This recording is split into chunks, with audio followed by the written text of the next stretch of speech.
This is Kevin Anderson's return to the show. I believe he's now Kevin David Anderson. I think he's a serial killer now, so he had to assume that third name. Or at least a serial Dunesteef story participant author man. Oh, please leave this part in, Robot. Kevin Anderson did Halloween in July. He did the one about mutilating fairies. So this would be the third one, the third story then.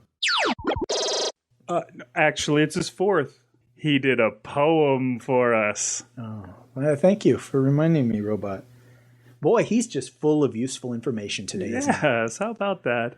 Okay, fourth appearance. Now, that probably is a record then. I bet there's nobody that's done 4. That might be as far as anybody's gone. Mike Stone has probably, by the time this airs, Mike Stone will have done 4, right? That's possible. Cats and Dogs. I'm not sure when Cats and Dogs is going to hit. Oh, okay, never mind. Never mind. Yes. See, this is delightful. Okay, so again, Kevin Anderson. Kevin D. Anderson, which stands for David. He is Kevin David Anderson, serial killer and assassin. Wait, author. Thank goodness the robot is editing this episode rather than me. So he brings us our next story, The Day Hypnotism Died by Kevin David Anderson. Sorry. Kevin David Anderson has grown a third name in the last short while. Vestigial name. You may have heard him before on our show referred to as simply Kevin Anderson. Kevin says he doesn't care for clowns or rodents of unusual size, and I don't know that anyone actually does. Mickey Mouse is a rodent of unusual size. He hasn't made one in years, but he enjoys gravestone rubbings. He likes Elvis more than the Beatles. Blasphemy. But just a little bit. And when he dreams, he is usually the monster.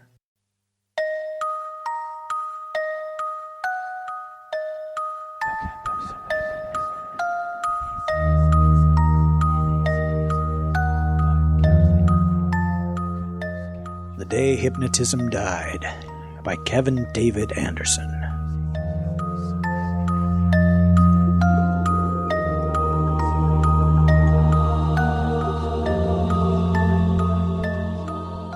I didn't believe in him. Most people don't. We chalk it up to mentalist bunk, sleight of hand for the unconscious, only effective on the weak or feeble-minded. But disbelief can dissolve in the span of a moment when evidence to the contrary rips your friends away in a cacophony of blood and screaming. This is about just such a moment, one in which I met the greatest living hypnotist in the world. It was also the moment I lost 3 good friends for reasons I still don't understand. I'm not sure anyone does.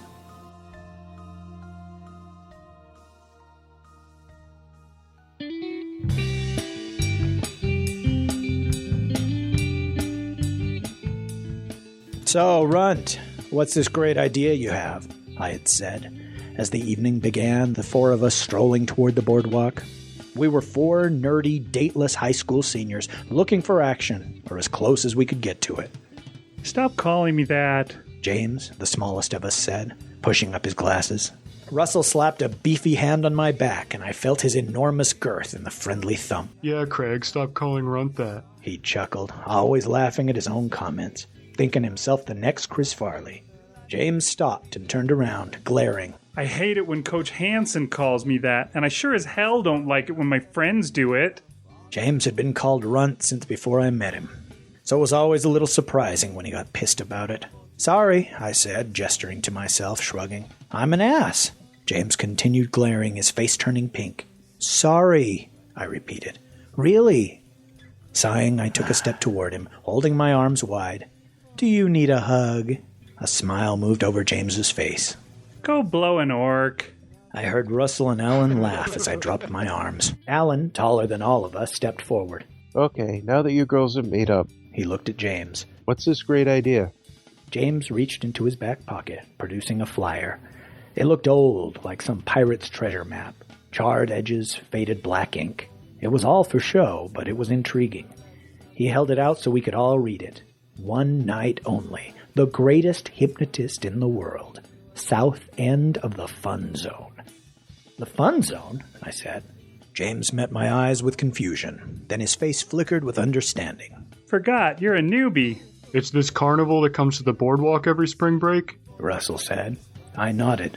Any good? No, mostly kid crap. But this hypnotist thing sounds just the place for hip guys like us to make an appearance. I smiled. If we were hip, we'd have dates.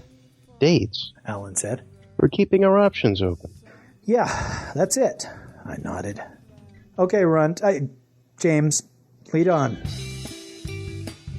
We strolled through the fun zone, stopping only to lose some coin at the carnival games, none of us coming close to winning anything. At the south end, we saw a modest circus tent, set far enough apart to make me think it wasn't associated with the carnival. Jeez, look at the line, Alan said. Hey, does that say admission $15? Russell pointed a thick finger ahead. Wow, that's steep, I said. James faced us. Come on, you tightwads. What else do you have to spend it on? Girlfriends? Better be a good show, Russell said as we stepped in line. By the time we made it inside, there were no seats left. People stood along the tent walls looking impatient. At the side of the stage, I saw a slender, red-headed woman wearing a shimmering spandex outfit and carrying more folded chairs than she could handle. I didn't hesitate. Follow me. My friends fell in line, and we were in good position when the woman began unfolding the chairs on the left side of the stage. Russell helped her place the last few, and we took our seats. She smiled at him, saying, Danke. Russell leaned over. What'd she say? My high school German had finally come in handy. She said, thank you. You think German women like big guys? Russell patted his belly. I was about to say not a chance in hell when the lights suddenly dimmed. A yellowish spotlight flickered to life, dousing the stage in a sickly hue. Stepping into the light, from where I couldn't tell, was a tall man dressed in a white tuxedo. His face was unremarkable, the kind you would forget only moments after looking away. Even today, I can't recall a single identifying feature. The only thing that lingers with me is that he seemed wrong for the moment. I got the sense that he shouldn't really be there, not with us anyway. Like an Anne Rice character, he seemed like someone merely passing through this century. Without a word or facial expression, the man began to conduct a symphony of magic tricks. Boring stuff. Rabbit out of a hat, interlocking rings, and a lousy sleight of hand card trick. Even the music was cheesy. It sounded like there was an organ grinder backstage, turning the crank without any sense of rhythm.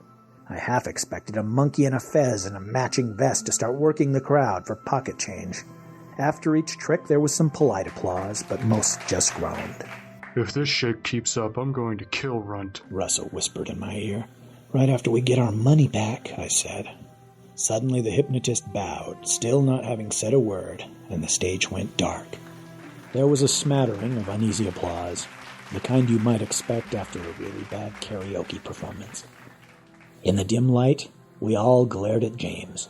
Our undersized friend seemed to shrivel even smaller under our collective disapproving gaze. The spotlight returned, with a suddenness that made me gasp. This time it was deep crimson, and the redhead from before stepped inside. She brought her hands up to her midsection, interlocking them like a ballerina, and began to speak. Her words seemed purposely slow, seemingly aware that her accent was cumbersome to understand. You may have heard that hypnotism is the power of suggestion, allowing subjects to believe that others cannot perceive. Many lay claim to these powers. Sideshow frauds, preying on willing minds, degrading the art and offending the masters. She paused long enough for a few murmurs to bubble up from the audience, and then continued. What you will see tonight is real hypnotism, not the usual carnival freak show you have all come to expect. On this stage, the wall separating perception and reality will become transparent, and you will see as the hypnotist sees. Fantasy and belief will become one, and as a final act, before becoming a part of the ages, my master will remove the wall between what was once taught and what can only be imagined. This evening is the final performance of the last living master, and it should be remembered as the night Hypnotism died. What the hell? Russell whispered. That was a bit dramatic, I said. The lights came up over the audience, and the woman looked out onto the crowd, her expression suddenly pleasant, as if she was a hostess at a dinner party and she had just noticed her guests. Now, for those of you that wish to become a part of a performance that will be talked about for a century, please join me, she said, gesturing to the stage. A thin brunette woman stood up in the front row, and the redhead waved her up. Several others stood, moving toward the stage. Then, to my amazement, James stood up. He must have thought that whatever was going to happen to him on stage was less severe than what we were thinking about doing to him for dragging us in here. Then Russell stood up, his wide hips bumping my shoulder. "What are you doing?" I said. Russell shrugged. Just thought I'd get a closer look at the hypnotist's assistant. Our two friends walked up on stage as Alan and I stared at each other across two empty chairs. He tilted his head. You chicken? I narrowed my eyes. "I will if you will." I rocked forward, looking as if I was about to stand up. Alan jumped to his feet. Sucker. I sat back in my chair, arms folded. He glared at me, shoulders slumped. You suck. The redhead waved at Alan to join the others on stage. He shot me one last disapproving leer as he walked toward the spotlight. I looked up at my three friends, very pleased with myself. They stood side by side with 5 other volunteers, all looking anxious, excited. Russell motioned at me to join them on stage. I just shook my head, grinning. Alan cupped his hands around his lips and mouthed the word, "wussy." Why, at least I think that's what he said. I silently mouthed in return, "bite me." The hypnotist appeared on stage, and again I didn't notice from where. For whatever reason, his assistant did most of the talking. She asked the volunteers to focus on the hypnotist's index finger, which he raised and held out at arm's length.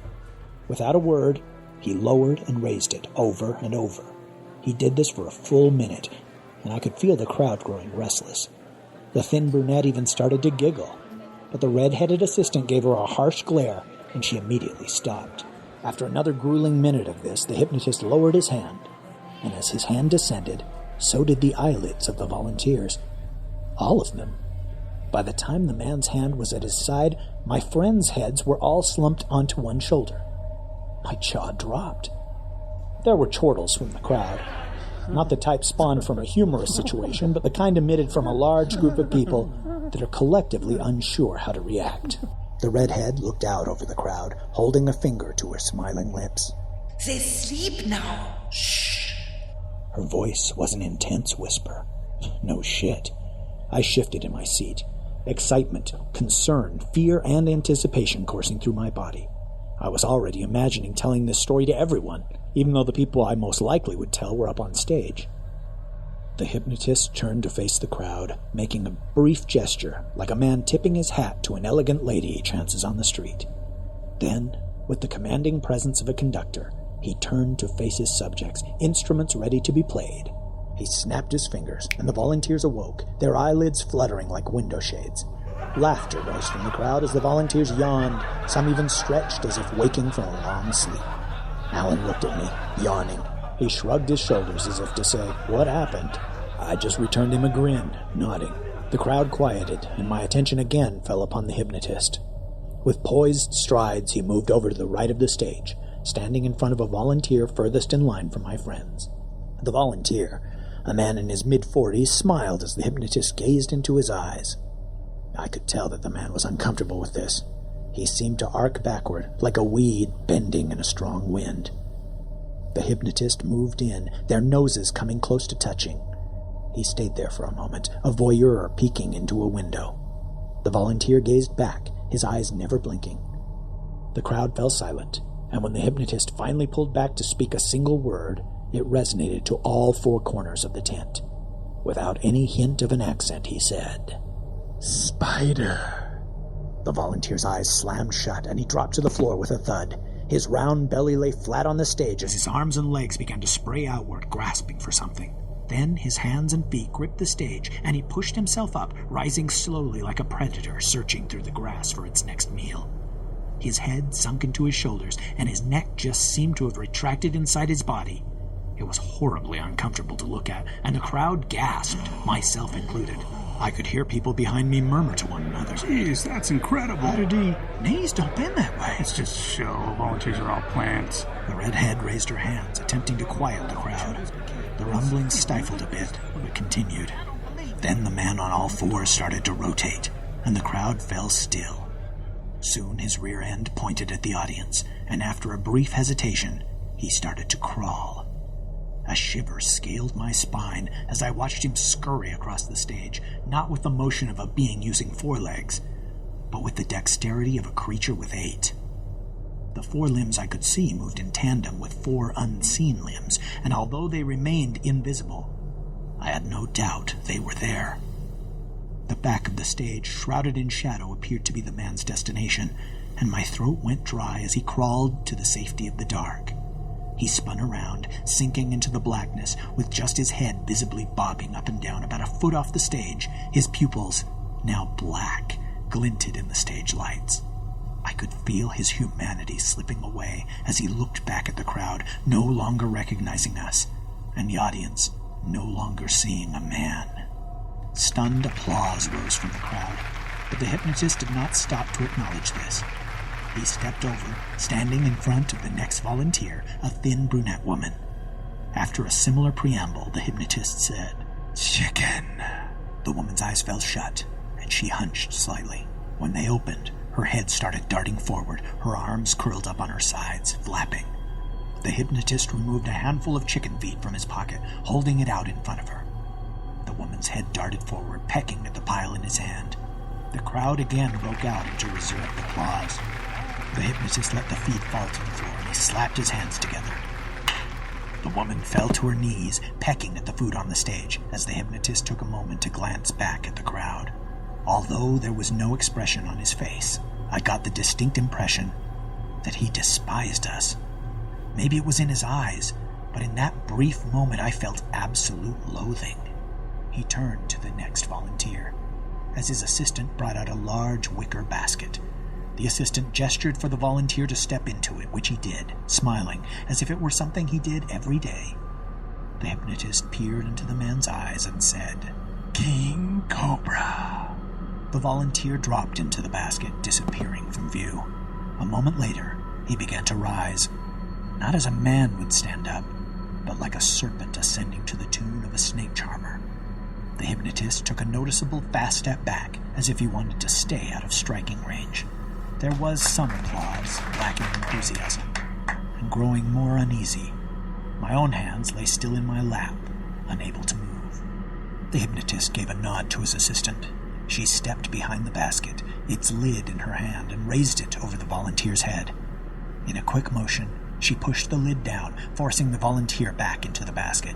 She wedged it in tight, then glanced at the hypnotist, who had already moved on. The next volunteer became a weasel, who immediately arched his body into an unsavory position and began grooming a very long tail, seen only by him. The hypnotist next did his thing with a petite woman who, believing herself a gazelle, leapt off the stage, bounded down the main aisle and out the entrance. A man in the crowd, a husband or boyfriend, jumped to his feet and ran out after her, calling, "Linda! Linda!" I looked up at my friends, who all waited patiently, as if standing in line at a public restroom. I waved at them, getting their attention.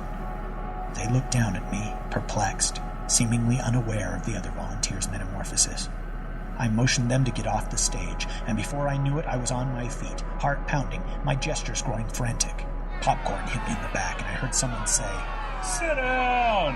Another volley of popcorn and something sticky at my head, so I slowly lowered back into my seat. The hypnotist stood in front of Alan, looking him up and down. He gazed into my friend's eyes and said, "Monkey."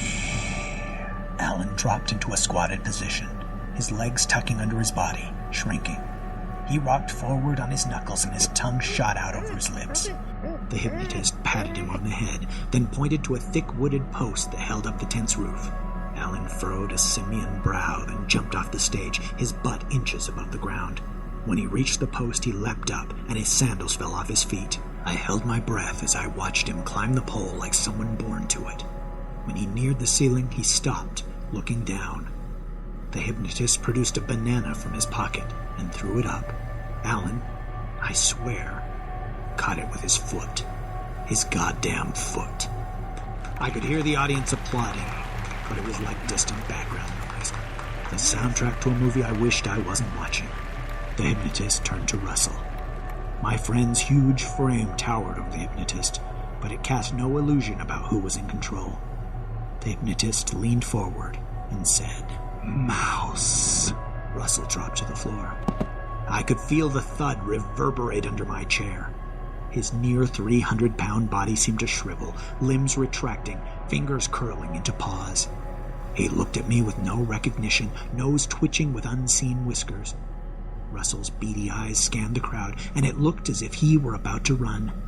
But just then, the assistant placed a large, clear plastic bowl, face down, on top of Russell's head. Russell froze. Laughter began to dribble up from the audience as we started to realize Russell believed himself trapped inside the bowl. Russell sniffed at the wall of his prison as the crowd clapped. The hypnotist stepped in front of James, gazing deep. James cocked his head a little as if he might be in pain, but then straightened. "I know what a runt like you wants to be," the hypnotist said. It was the only sentence I heard him say.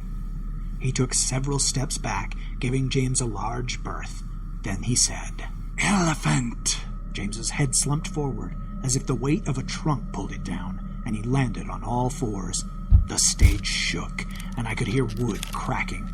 He thrashed his head from side to side, and I felt a breeze, almost as if a large set of ears were moving the air like enormous fans. James raised his head upward and bellowed so loud I covered my ears. The crowd went silent. Near James's feet, the woman, believing herself a chicken, pecked at the seeds on the stage. James stepped back, looking irritated, and brought his head up high again. I thought he was going to make that awful, inhuman sound again, but in the soft tent light filtering through the dust that wafted up from the stage, I saw an outline extending from James's face. Like an apparition, it hung there, thick, long, and ghostly. Although I recognized what it was, I still didn't believe it. It was a trunk, an elephant's trunk. James swung it downward in a horrific arch, putting his whole head and upper body into the motion. It caught the woman pecking at the stage across the midsection, lifting her up and hurling her into the air. She crashed into the back curtain, causing the man, now a spider, to scurry out of the darkness. I could hear screams behind me as I looked at the broken woman lying at the back of the stage. She wasn't moving. My eye caught the hypnotist as he stepped over to Russell, who was still trapped inside a bowl. People were knocking into me, toppling chairs as I struggled to stay where I was. The hypnotist placed a hand on top of the bowl on Russell's head and drummed his fingers.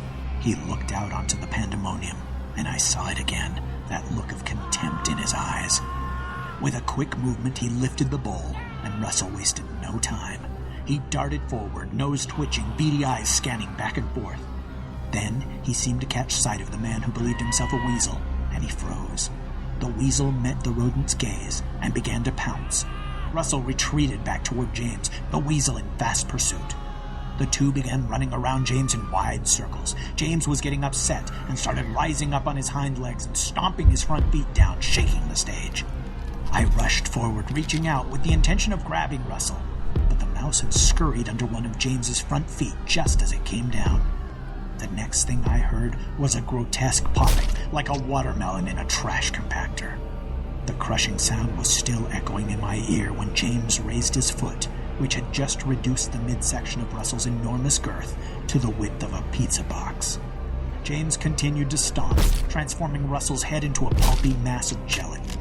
The stage began to sway, and I could hear metal tearing, wood splintering. Someone careened into my chest, spinning me around toward the tent's entrance, the only exit, now clogged with bodies. Over the screaming, I could hear the canvas tearing as new exits were being created along the tent walls.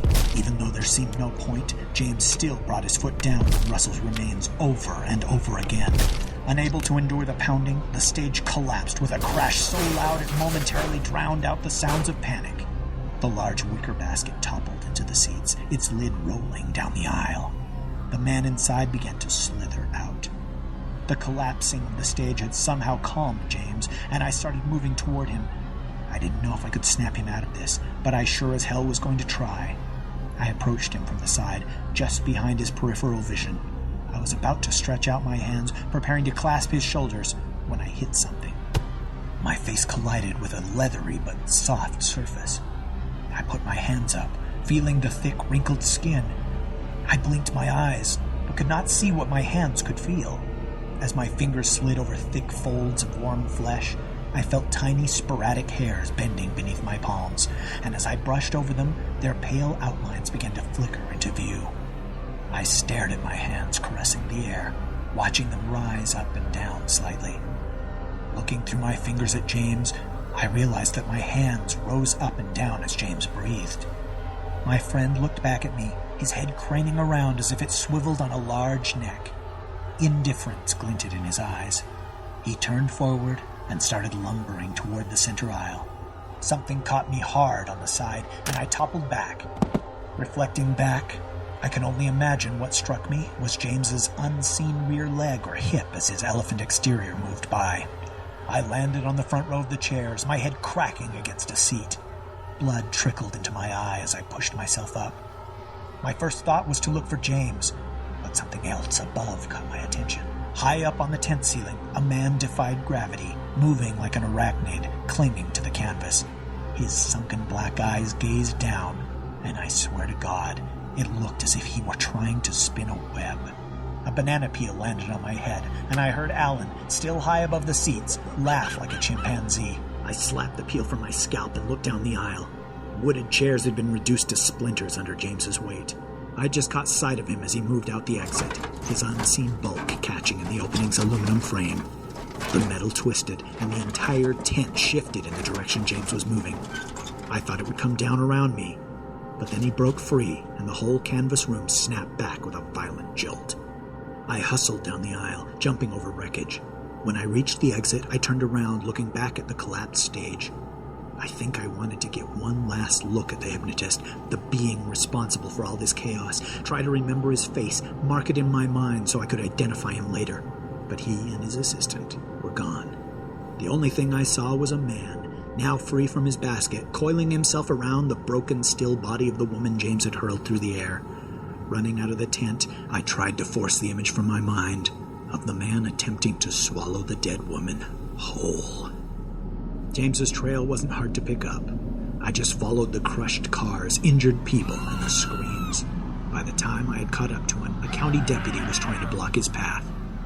The officer stood in the middle of the street, directly in front of James. People who had seen the destruction were yelling at him to move, but the young deputy stood his ground. "Get out of the way!" I screamed, running just behind James. I waved my arms to the side. "To just move!" The officer must have thought he was dealing with a drunk.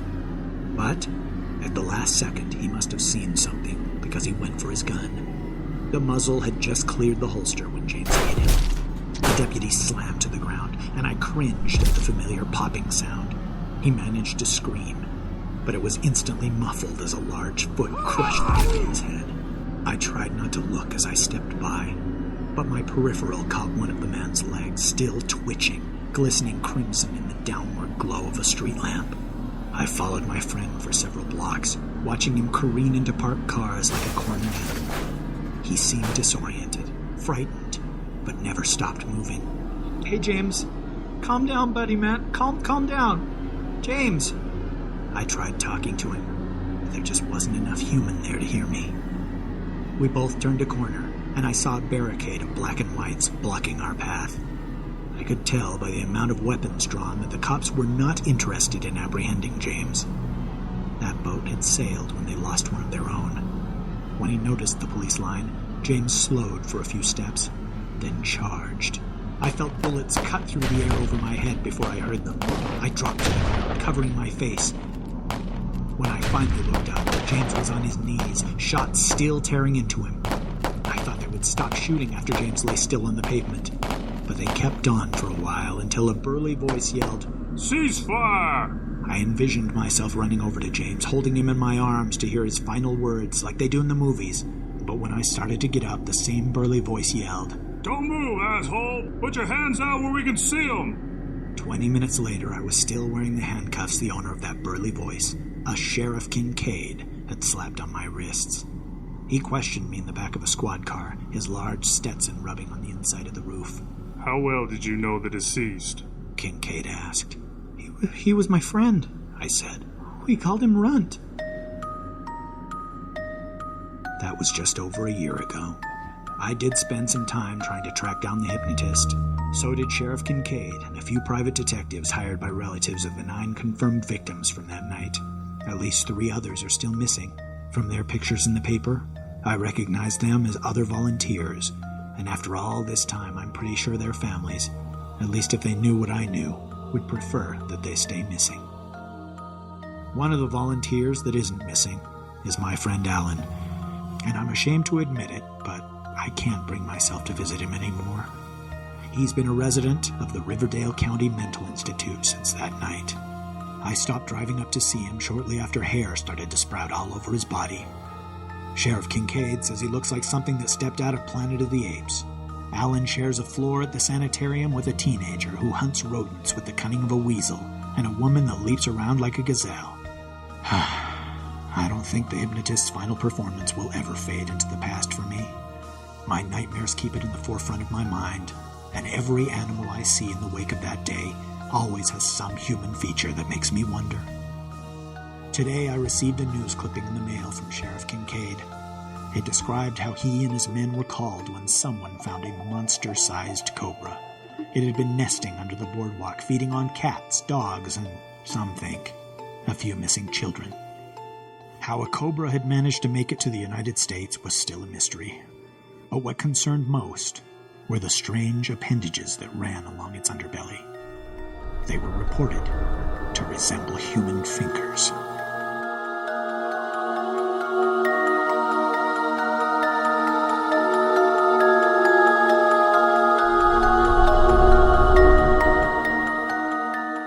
Author's note.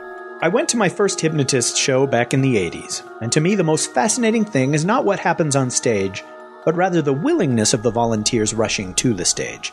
I've never understood why people run to the stage and volunteer to become life-size marionettes in a macabre and often ridiculous puppet show. If you know anything about hypnotisms, you know that without this unbound willingness to be a character in a live version of the show Jackass, there simply is no show. Hypnotism doesn't work if you don't want it to. So why do the volunteers want it to work? The only thing I've been able to come up with is that it's about excuses. There are certain things we want to do and things we wish to experience, but need an adequate excuse to release us from those socially binding shackles that keep us from making an ass of ourselves. Excuses like, "Oh, don't blame me. I was so drunk that I didn't know what I was doing." Or, "Hey, I only dressed in drag because it was Halloween."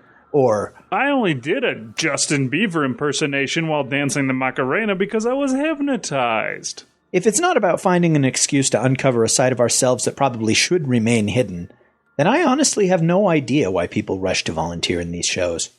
I just know I won't be volunteering anytime soon.